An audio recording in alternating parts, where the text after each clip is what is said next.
Oi, pessoal, tudo bem? Vamos dar continuidade na nossa aula sobre colonização da América, tá?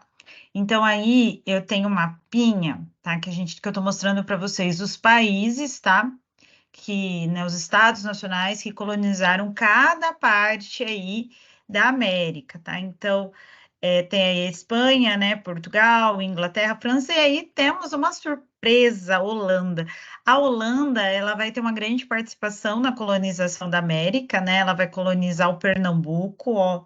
Tem uma partezinha dela aqui, ó, tá vendo esse rosinha claro, ó? Bem aqui, mas, como eu disse, ela vai colonizar o Pernambuco, então eu não vou entrar nessa aula sobre a colonização holandesa, porque a colonização holandesa a gente acaba vendo junto com a colonização do Brasil, tá bom? Então, tanto Portugal, né, que a gente utiliza a colonização portuguesa e tal, na verdade a gente vai usar o termo colonização do Brasil, porque é o nosso país, né? E aí junto vai entrar também essa participação da Holanda, certo? Então, só para vocês entenderem. Mas cada uma das regiões já estão aí, ó. Então, a gente tem lá no norte, a gente tem, no caso, Inglaterra, né, colonizando aqui o extremo norte, tá? Aqui, ó, França, nessa partinha azul, e aqui, ó, temos a Guiana Francesa. O mapa não ajuda muito, mas, ó, se você for ver, a gente tem aqui, ó, umas ilhas, ó, aqui, né, na época chamava Ilhas Antilhas, né, hoje a gente chama de Ilhas do Caribe, também, ó, a França ajudou a colonizar essa região, tá? E aí em rosa, ó, a maior parte, tá? A gente tem a colonização espanhola, tá? E o Brasil, né, que foi colonizado por Portugal, beleza? Tá? Então, só para vocês verem mais ou menos as regiões que elas estavam. Vamos começar a falar de América Espanhola, né? A colonização da América. Então, é um lugar que a gente já tinha as principais civilizações, que é a civilização Inca e a civilização Azteca, tá? Larissa, cadê os maias? Quando os espanhóis, eu acho que eu falei isso no outro vídeo, mas não custa relembrar que quando os espanhóis chegam aqui na América, os maias já estavam praticamente extintos, né? Eles já tinham sido dominados pelos astecas e por isso praticamente já não tinha mais a civilização maia, por isso que eles acabam não aparecendo aí, tá? Dentro deste domínio. Então, a Espanha teve que lidar com essas duas civilizações que eram muito bem desenvolvidas tecnologicamente se comparado aos outros povos que moravam aqui, tá? Então, eles tinham a tecnologia militar bem desenvolvida. Outra coisa que eles conseguiram, que eles utilizaram como estratégia de domínio, foi incentivar a rivalidade com outros povos, né? Principalmente os astecas, como eles tinham um grande império, eles acabaram dominando várias tribos, vários povos que viviam ali perto deles, né? E por isso, para os espanhóis, foi um prato cheio, né? Eu vou pegar e inflar essa rivalidade entre eles, e aí eles conseguiam mais apoiadores. Aqui no Brasil, os portugueses também utilizaram muito essa estratégia de colocar um povo contra o outro, tá?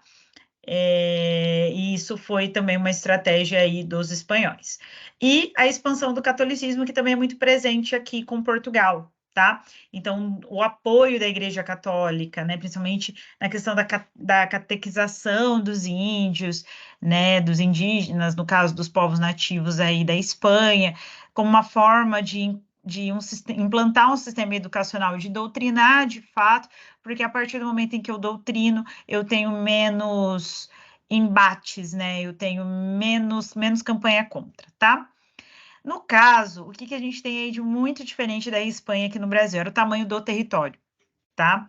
Se a gente for analisar friamente, tá? A Espanha ficou com um território muito maior que os portugueses, certo? E aí, como dominar um território tão extenso? No caso, nessa divisão que está aí, né, no Brasil, não era, né? O Brasil era, na verdade, delimitado nesse momento pelo Tratado de Tordesilhas, né? Então, ele pegava basicamente, deixa eu ver, cadê meu mouse? Aqui, apareceu. Ele pegava basicamente só essa região, tá vendo aqui, né? Que vinha só mesmo o litoral. Então, ele não acabava não pegando esse outro território. Tudo isso que está aí em amarelo era de fato da Espanha. Então, esse é, ó, legal, né, as publicidades. Então, era o grande problema da Espanha, como administrar um território tão grande. Então, a primeira coisa que ele vai fazer é dividir o território em vice-reinos, tá? Então, o que seriam vice-reinos, né? Não é o reino, não é a Espanha, mas é como se eu não dividi ele em capitanias, eu dividi ele em vice-reinos, tá? E aí, esse vice-reinos, ó, a Nova Espanha, tá aqui o mapinha, tá? A Nova Espanha pegava ali o México e a América Central, tá? Basicamente, então tá aqui, ó, México, Califórnia, ó, lembrando, a Califórnia não era território da Inglaterra, vira depois, tá? Acho que lá pelo século XIX, tá? E a América Central, certo? O Peru, né, que já vai pegar aqui, ó, o vice-reino do Peru, que é essa aqui em vermelho, tá? Vai pegar Peru, Equador e Bolívia. O vice-reino da Prata, que era um vice-reino muito rico, como eu disse para vocês, por causa da Bacia da Prata, tá? Então, ele pega, ó, basicamente toda a região aqui descia o rio, né? Aqui o Rio Paraguai, tá vendo?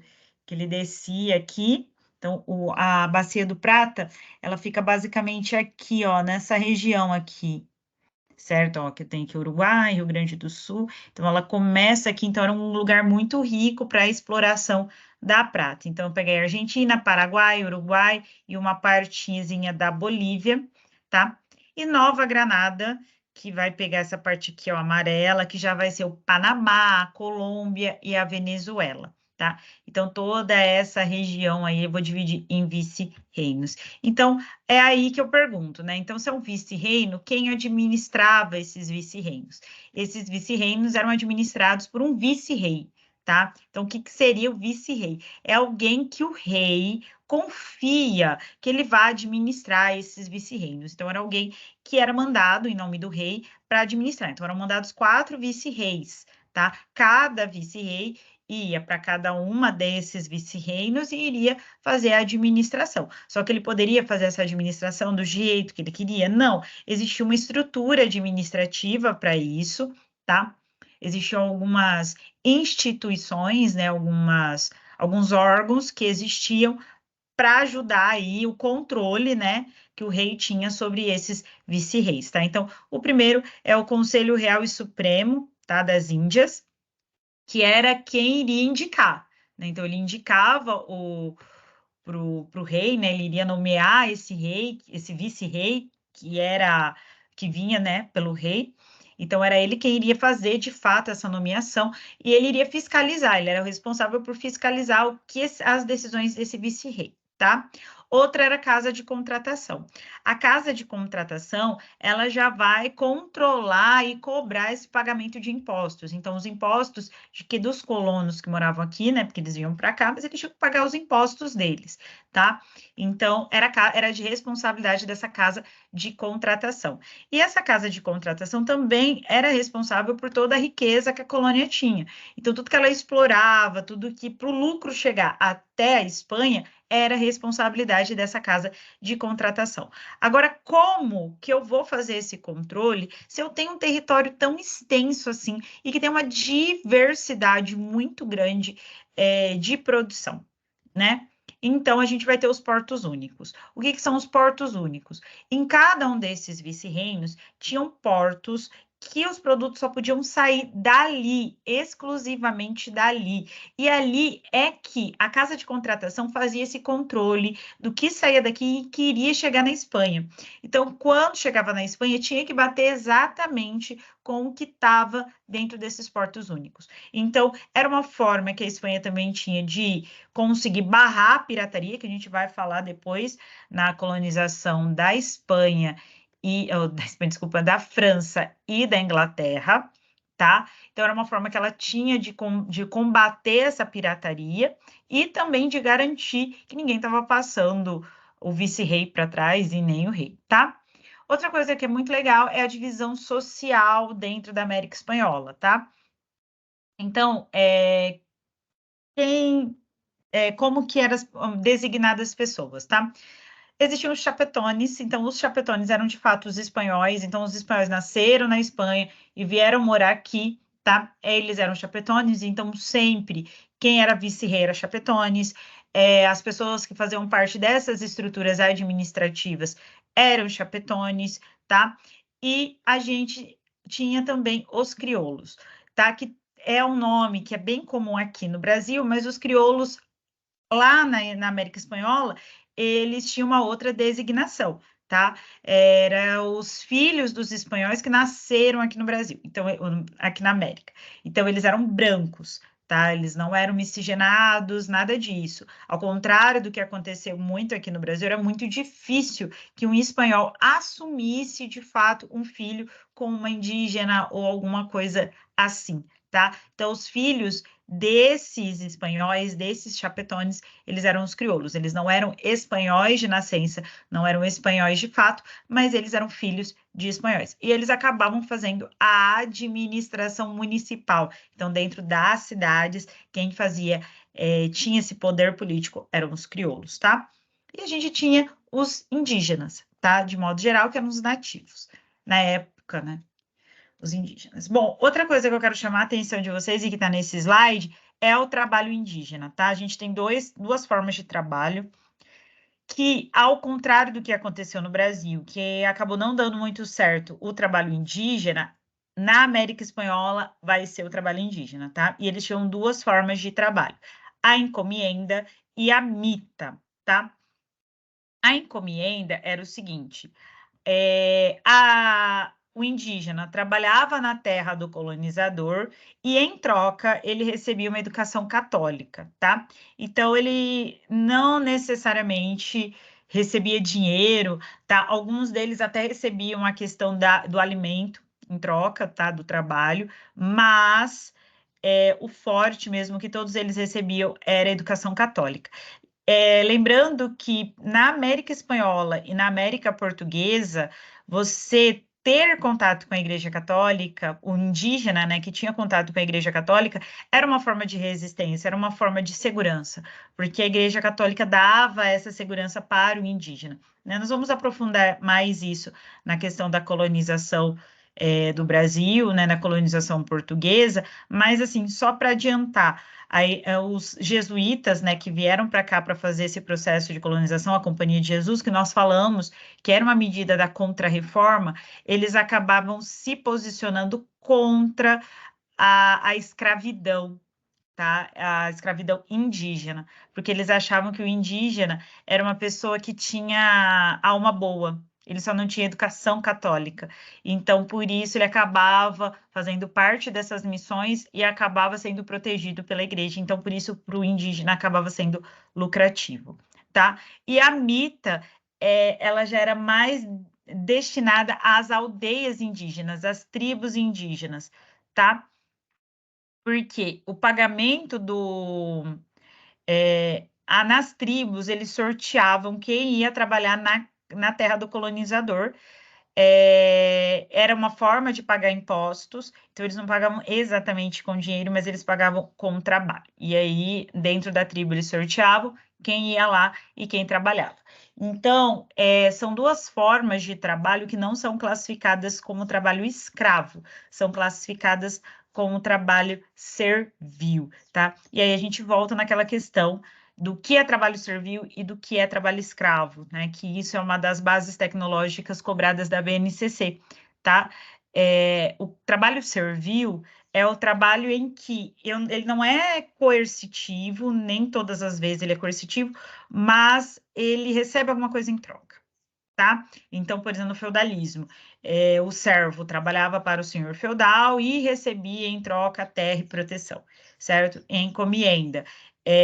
Ele trabalhava na terra do colonizador ou na terra da igreja e, em troca, recebia educação católica. Na mita, a tribo permanecia e, como ela não pagava impostos, ela trabalhava na terra do colonizador como uma forma de pagamento de impostos. Então, existe trocas. No trabalho escravo, não. O trabalho escravo ele é sempre coercitivo, não tem outra alternativa, e o escravo não recebe nada, certo? Ele não recebe absolutamente nada em troca, ele é visto como uma propriedade pelo seu senhor, tá? É isso.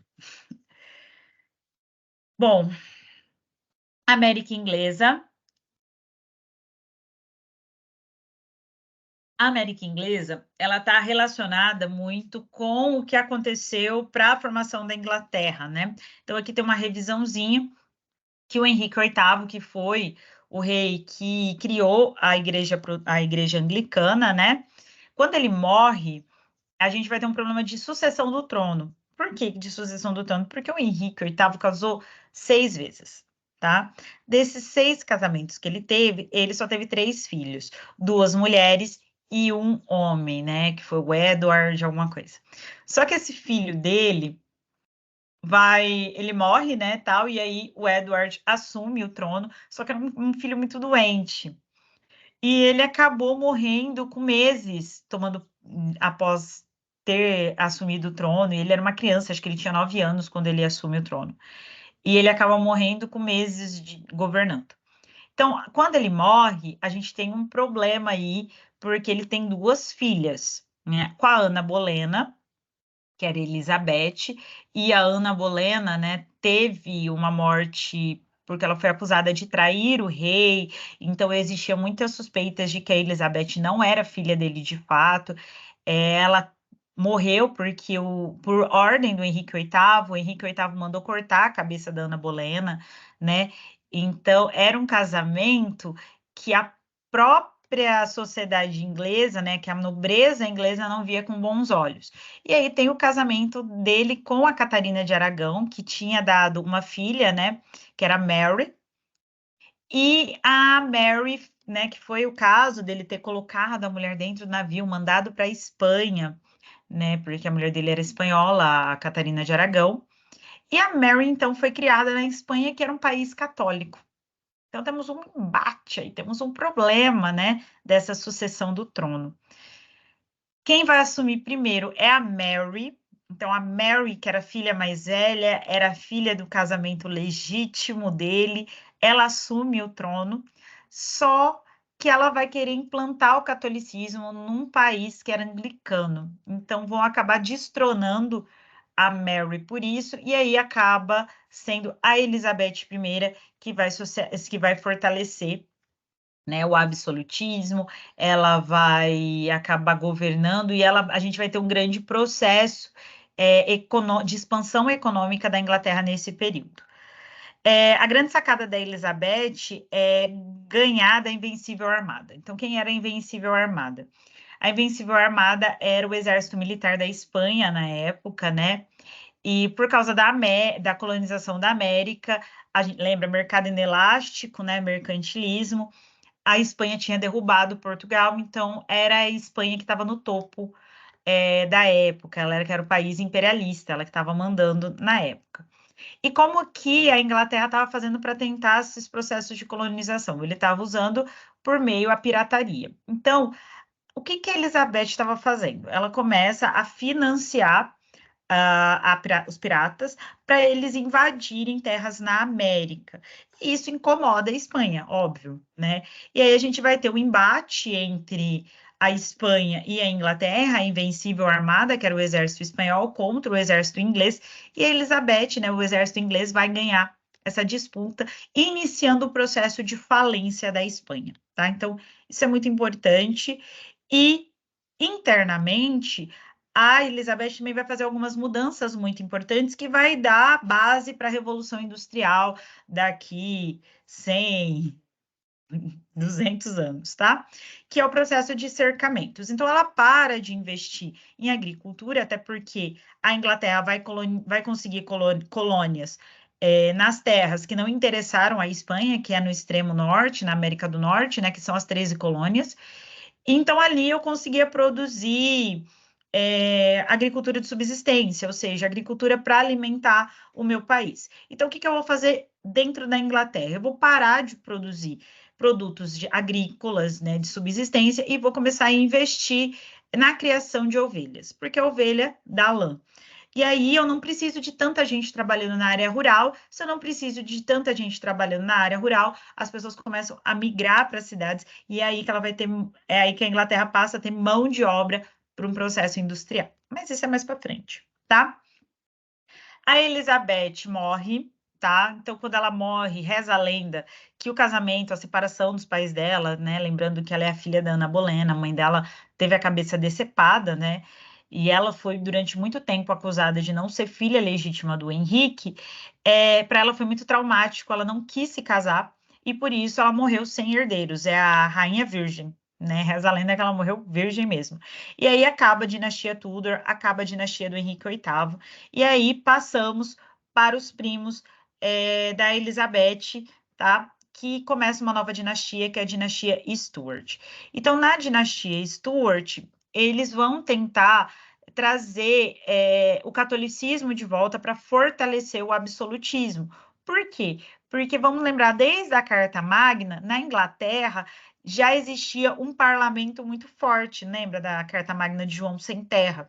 O parlamento já era muito forte, então o rei precisava meio que agradar esse pessoal para conseguir fazer algumas medidas. Então, os Stuarts vão tentar implantar de volta o catolicismo para fortalecer esse absolutismo de fato e deixar de lado o parlamento. E aí, devido a isso, a gente vai ter duas revoltas na Inglaterra, que são chamadas as revoltas inglesas, que é a Revolução Puritana e a Revolução Gloriosa. Entre essas duas, a gente vai ter um período de república na Inglaterra, que é o único período que a Inglaterra vai sentir ali o gostinho republicano, tá? Então, Revolução Puritana e Gloriosa, nos dois casos, são católicos contra, no caso, protestantes, né, que eram chamados de puritano, que eram os calvinistas na Inglaterra, tá? E qual que é a diferença entre eles? No caso da Revolução Puritana, mata-se o rei, e no caso da Revolução Gloriosa, não vai ter o derramamento de sangue. Há todo o processo para matar o rei, vai ter um conflito, só que o rei fica sabendo antes, ele foge. E aí quem assume é o marido da Mary Stuart, tá? Que ele era da família real na época germânica, na Alemanha, tá bom? Bom, então vamos falar então agora da colonização da América Inglesa, certo?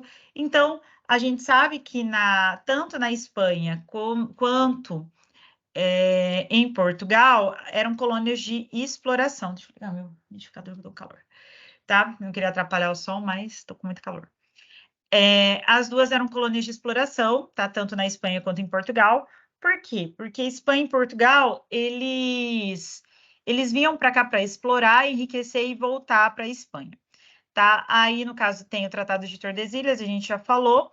Só que o caso da Inglaterra, isso não vai acontecer. Por quê? A gente tem duas situações. A gente tem os ingleses, né, que a princípio começam a vir para a América fugindo da Santa Inquisição, fugindo dessa perseguição, então a gente já tinha gente morando na América do Norte por causa disso, mas no caso da Inglaterra, a gente vai ter muita gente fugindo das revoluções puritana e gloriosa. Então, eles vêm para cá sem a intenção alguma de voltar para a Inglaterra, tá? Então, são pessoas que a colônia de povoamento, então, é uma colônia que eu não tenho a intenção de explorar o território, e sim de fortalecer esse território, por quê? Porque aqui é a minha casa, tá? Eu não vou explorar ela, enriquecer e voltar rico, tá? Para o meu país. Não, eu vou ficar aqui para morar. Então, essa é a primeira coisa, a primeira diferença da colônia de exploração. É uma colônia que não vem um homem explorador sozinho para cá, para explorar. Não, vem as famílias inteiras para cá, tá? Então, tudo, as características gerais de uma colônia de exploração, na colônia de povoamento é ao contrário. Então, se a colônia de exploração é uma colônia que ela vem para atender as necessidades da metrópole, essa colônia de povoamento não. É uma colônia que vai atender quem mora nessa colônia, tá? Então, ela não é monocultora, ela é policultora, né? Então, ela vai ter vários tipos de produção, porque as pessoas precisam se alimentar dela, vai trabalhar com artesanato por causa do comércio, ela vai focar o comércio interno, mas no caso da colônia de exploração, a gente vai ter o comércio externo também. Então, elas são autônomas. A Inglaterra não impunha muitas coisas para essas colônias. Por quê? Porque elas não eram lucrativas. Investir mais em pirataria e investir mais no processo de cercamento, era mais lucrativo para a Inglaterra do que ela pegar e cobrar impostos ou cobrar produtos dessas colônias de povoamento, tá? Então, a mão de obra não era escrava ou servil, era mão de obra livre, tá? Porque as famílias trabalhavam para elas mesmas, tá? E a organização era familiar, tá bom? Então, eu não queria grandes fazendas, eu queria um tamanho de terra que a minha família conseguisse cuidar e cultivar, tá? Então, aqui, para vocês verem a divisão das 13 colônias, tá? Então, aqui eu tenho as 13 colônias, no caso, essas em roxinhas, elas já têm características de colônia de exploração, então elas tinham monocultoras, elas eram latifundiárias, certo? E elas sustentavam as colônias de povoamento e também mandavam alimentos para a metrópole, que era a Inglaterra. E no caso, eles trabalhavam muito com comércio triangular. Então, o que é o comércio triangular? Aqui não é o pacto colonial, tá? Como a gente já trabalhou lá na colônia de exploração. Não é o pacto, aqui é o comércio triangular. No caso, as colônias, das 13 colônias, a Nova Inglaterra, né, que eles chamavam na época os Estados Unidos de Nova Inglaterra, eles produziam rum para vender para os piratas, tá? Aí o rum, eles fabricavam o rum, vinham até a África, vendiam esse rum e compravam escravos. Pegavam esses escravos, vinham até aqui nas Ilhas Antilhas, que eram a maior parte colônia de exploração da Espanha, tá? Vendiam esses escravos e compravam cana, tá? O melaço, na verdade, da cana de açúcar, que era matéria-prima para fazer o rum, e voltava para lá. Tá vendo? Em nenhum momento a Inglaterra aparece aqui. Esse comércio triangular, ele não tinha intenção de satisfazer a metrópole, tá? França, para a gente encerrar isso aqui, tá? A França, ela também vai investir na pirataria, ela vai investir no ataque às colônias tanto espanholas quanto na colônia portuguesa. E no caso dela, os piratas franceses, eles vendiam muito artigos de luxo. Então, eles chegavam com os artigos de luxo. O que eram artigos de luxo? A gente chama de indústria de cosméticos, né? Então, era pó, era vestido, era perfume, né? Os melhores perfumes são os franceses. Então, maquiagem é o blush, o rouge, né? Então, tudo isso é francês. Eles vendiam nessas colônias, ofereciam, faziam amizade com os colonos que moravam ali, conheciam as defasagens, de segurança, e aí eles acabavam passando isso para a França e a França acabava atacando esses lugares ali para conseguir dominar. E é assim que ela vai conseguir a Guiana Francesa, tá? Ela vai conseguir Quebec, que fica no Canadá, tá? Enfim, vai conseguir várias coisas. E nessas colônias, então, que eram de exploração, a produção vai ser tabaco, algodão, açúcar, cacau, café, tá?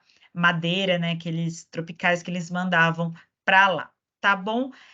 Lembrando que essa questão da venda de artigos de luxo foi incentivada pelo ministro de Finanças do rei, tá?